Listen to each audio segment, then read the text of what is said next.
Doctor Mukhtar Ahmad Ansari साहब के पर उनकी 142वीं आज जयंती के अवसर पर मैं आया। जो करना चाहिए, जितना करना चाहिए उतना हुआ नहीं है के अवसर पे उस धरती पे आप आए हैं जहाँ की बहुत बड़ी इतिहास की धरती है और उस जगह आपने तालीम हासिल किया है जो आपका जहाँ से आपने, मैं डिटेल्स जानता हूँ कि उस धरती के क्या पोजीशन है, क्या हालात है।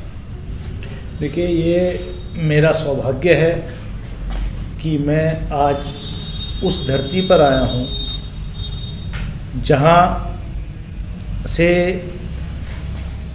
मेरी शुरुआत उस इदारे से हुई जिस इदारे को डॉक्टर मुख्तार अहमद अंसारी साहब ने बनाया, जिसकी फाउंडेशन रखी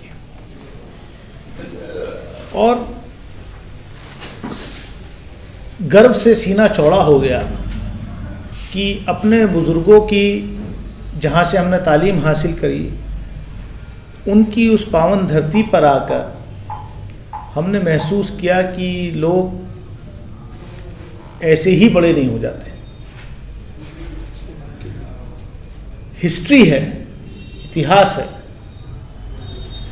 और उनके वंशजों से मिला, मैं उनके परिवार के सदस्यों से मिला और सबसे बड़ी बात तो कि हमारे साथ लोकसभा में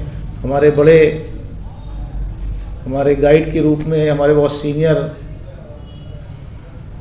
सांसद अफजाल अंसारी साहब के निमंत्रण पे मुझे यहाँ आने का मौका मिला। मैं बहुत पहले से सोचता था कि कभी मैं जाऊँगा और आज वो दिन आ गया। और आज़ादी का अमृत महोत्सव जब बन रहा है, हम उस दौर में हैं, तब हम अपने फ्रीडम फाइटर्स को याद करें, उनको श्रद्धांजलि दें, उनकी जो विरासत है उसको सजोएं, तो ये अपने आप में बड़ी बात है।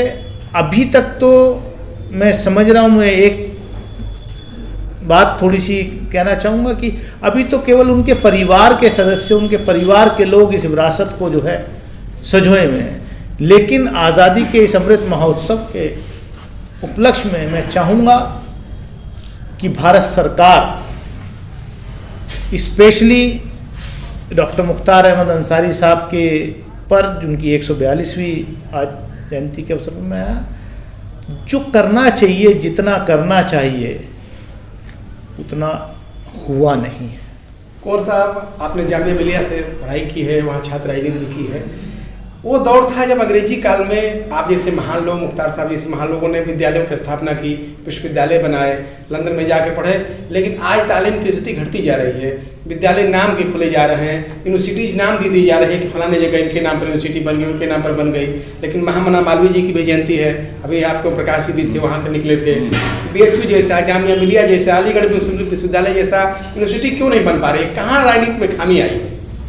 देखिए, क्या ये दौर पूरा सरकार जो है वो क्रोनी कैपिटलिस्टों की दोस्त है उनके साथ। तो ये दौर वो आया है जहां पर सरकार ने पूरी तरीके से अपने आप को सोशल सेक्टर से विड्रॉ कर लिया है। हेल्थ का सेक्टर हो या एजुकेशन का सेक्टर हो, प्राइवेट लोगों के हाथ में दे दिया है, पूरा कॉमर्शलाइजेशन कर दिया। और उसकी एक वानगी अभी आपको 4 दिन पहले देखने को मिली होगी, किस तरीके से फ्रॉडलेंट वे में उत्तर प्रदेश सरकार का डेलीगेशन जाता है, MOU साइन करता है ऐसी विदेशी यूनिवर्सिटी के साथ जो धरती पे है ही नहीं, कागज पे भी नहीं है, और आकर के यहाँ पर इलाहाबाद में यूपी में आने के बाद इतना मतलब उसका जश्न मनाया जाता, इतना बड़े बड़े कहे कि साहब हमने ये तीर मार दिया, अमेरिका की एक यूनिवर्सिटी के साथ हमने जो है MOU साइन किया है, अब शिक्षा की गंगा बहेगी यहाँ पर।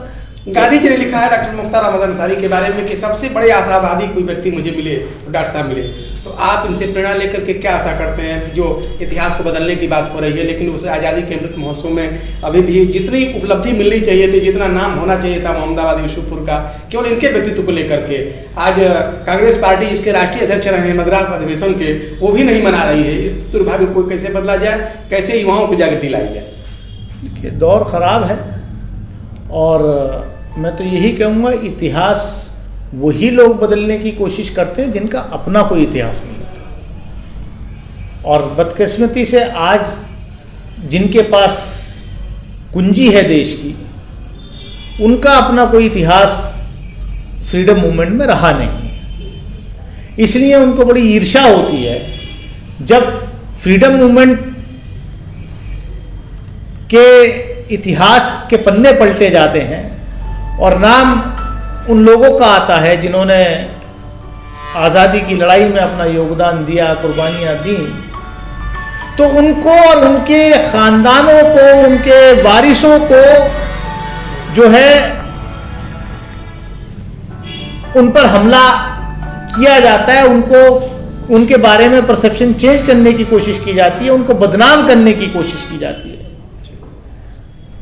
और आज यूसुफपुर में हम बैठे हैं, यहाँ का नक्शा कुछ और होना चाहिए था। मुझे तो ये जान करके, मुझे अभी गांव के कुछ लोगों ने, यहाँ के कुछ लोगों ने बताया, कस्बे के, मैं तो हैरत में रह गया कि डॉक्टर मुख्तार अहमद अंसारी के नाम पर जो स्कूल बना हुआ है, जो गवर्नमेंट एडेड स्कूल है, जिसका कंट्रोल पूरी तरीके से टीचर्स, प्रिंसिपल सब जो है वो सरकारी हैं और मेजॉरिटी के लोग हैं, उस स्कूल को पर भी हमला करने की सरकार सोच रही कि साहब इसमें जो है कहीं कोई ग्राम समाज की पता ही, मतलब हो क्या गया आपकी जहनियत को, हो क्या गया है? ऐसे देश चलेगा, ऐसे प्रदेश चलेगा?